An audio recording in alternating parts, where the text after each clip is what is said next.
ओम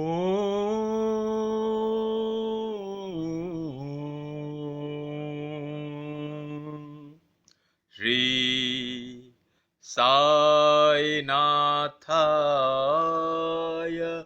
नमः।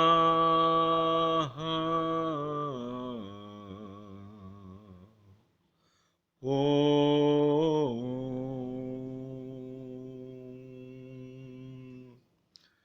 श्री साई सच्चरिता अध्याय 9। अध्याय 9 की शिक्षाएं। अध्याय 9 में गीता के वचन, साईं के वचन, एक वचन। शिरडी में बाबा की आज्ञा लेके, बाबा की अनुमति लेकर जो भी कार्य करोगे, शिरडी से प्रस्थान करोगे, तो तुम सदैव सकुशल लौटोगे। और यदि बाबा की आज्ञा के विरुद्ध आचरण करोगे तो दुर्घटना तो होनी ही है। पहली शिक्षा। दूसरी शिक्षा, साईं बाबा स्वयं घर घर भिक्षा मांग रहे हैं। हमें दान देना हम भूल गए हैं। हम रोज 5 पाप कर्म करते हैं। उस कर्मों से मुक्ति दिलाने साईनाथ स्वयं घर घर भिक्षा वृत्ति करते हैं। गीता में ये सब कृष्ण भगवान के वचन, उनके वचनों के कहे अनुसार कर्म करके दिखलाते हैं। शिरडी के साईनाथ हमें शिक्षा प्रदान करने आए हैं। तीसरी शिक्षा, जो भक्त मुझे प्रेम से, भक्ति से पत्र, पुष्प, फल, जल इत्यादि कुछ भी अर्पण करता है, मैं वो सहस्त्र स्वीकार करता हूं। लीलाओं के माध्यम से तरखट परिवार की सेवाओं को बाबा कैसे ग्रहण करते हैं, उसका विश्वास, तरखट परिवार का विश्वास को कैसे और बढ़ाते हैं। श्रीमान तरखट, श्रीमती तरखट, उनका पुत्र सभी को कितना प्यार करते थे साईं बाबा, लीलाओं के माध्यम से जान सकते हैं। श्रीमती तरखट, जिन्होंने एक कुत्ते को भोजन कराया, बाबा ने कहा, तुमने जिसे भोजन कराया वो तो मेरा ही स्वरूप है। समस्त प्राणियों में ईश्वर दर्शन करो। इस अमृत तुल्य उपदेश को ग्रहण करो।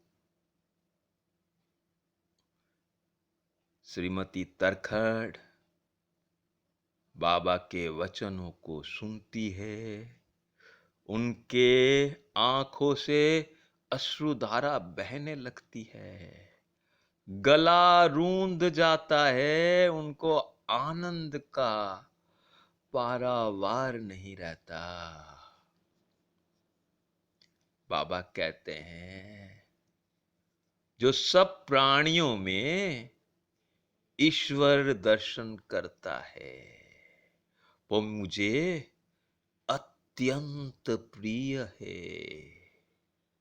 इसीलिए द्वैत, भेदभाव भूल कर भी न करो। बिना भेदभाव की तुम मेरी सेवा किया करो। बाबा कह रहे तुम मेरी सेवा करो, भेदभाव मत करो। ये सब उपनिषद, गीता, भागवत का उपदेश है।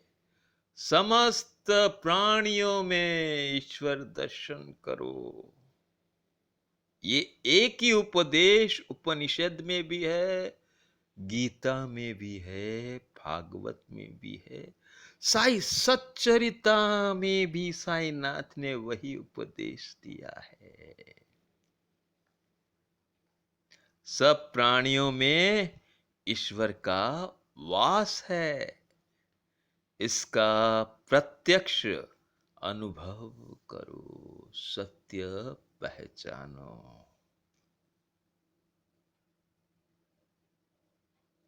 स्वयं बाबा प्रत्यक्ष उदाहरण प्रस्तुत कर दिखलाते हैं किस प्रकार उपनिषदों की शिक्षाओं को आचरण में लाना चाहिए। साई सच्चरिता मन से, एकाग्रचित से, ध्यान से पढ़ेंगे तो वहां क्या लिखा है। श्री साईं बाबा शास्त्र ग्रंथ की शिक्षा दिया करते थे। साईं बाबा शास्त्र की, भागवत ग्रंथ की शिक्षा दिया करते थे। इसका अर्थ क्या है? शास्त्र में, पवित्र ग्रंथों में एक ही शिक्षा है, एक ही वचन है। वचन देते हैं तो वचन का पालन करते हैं। वचन परिवर्तन नहीं होता।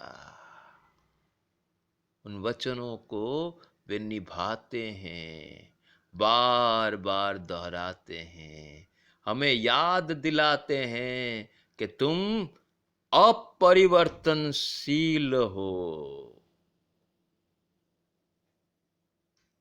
जगत में परिवर्तन होता है, भगवान के वचन में कोई परिवर्तन नहीं, भगवान की शिक्षाओं में कोई परिवर्तन नहीं। भगवान सदैव सर्वभूतों में व्याप्त है, सर्वव्यापक है, सर्वज्ञाता है। न उनका जन्म है न मृत्यु है, वो एक है, एक ही रहते हैं, कोई परिवर्तन नहीं होता।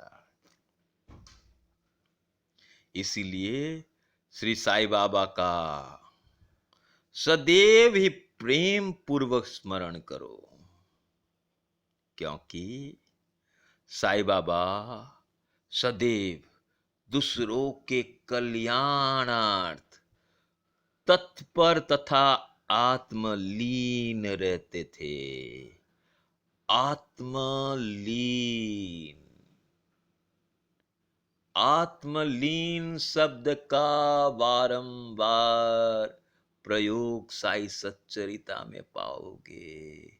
सदैव साईनाथ को आत्मलीन ही पाते हैं। उनका स्मरण करना ही जीवन और मृत्यु की पहली हल करना है। साईनाथ का स्मरण करोगे तो मुक्ति पाओगे। हम शरीर नहीं है, ये शरीर का जन्म होता है, शरीर की मृत्यु होती है। साईनाथ, साईं बाबा प्रकृति से परे हैं, गुणातीत है। उसका स्मरण करो, यह सहज सरल साधना है। इसके लिए तुम्हें कोई द्रव्य व्यय नहीं करना होता, केवल मामूली सा परिश्रम ही भविष्य फलदायक हो जाता है। प्रेम से पुकार, प्रेम से पुकार, तेरे पाप को जलाएंगे। प्रेम से पुकार। सद्गुरु साईनाथ महाराज की जय।